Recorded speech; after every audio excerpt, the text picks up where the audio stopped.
Looking at what we'll be covering today in a little bit more detail, we'll start with an overall summary of who has right to work in the United Kingdom. We'll take a look at why employers need to run checks and what some of the repercussions are when those checks are not conducted as they should be.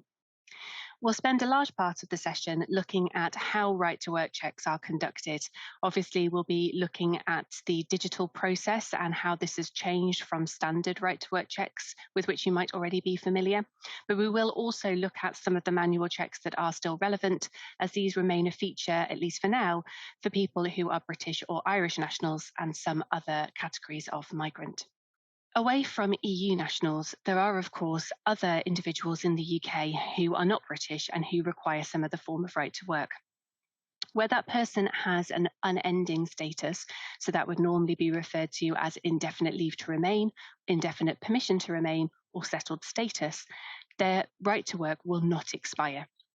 Once an employer has confirmed that person's status once, it would be very uncommon that they would ever need to confirm that for a second time. Digital checks then are one of the key focus of our session today, and we are still in relative infancy in relation to digital checks. They have been around now for a little while, so they were first introduced on the 28th of January 2019. Initially, however, these only applied to EEA nationals who were securing their status under the EU settlement scheme.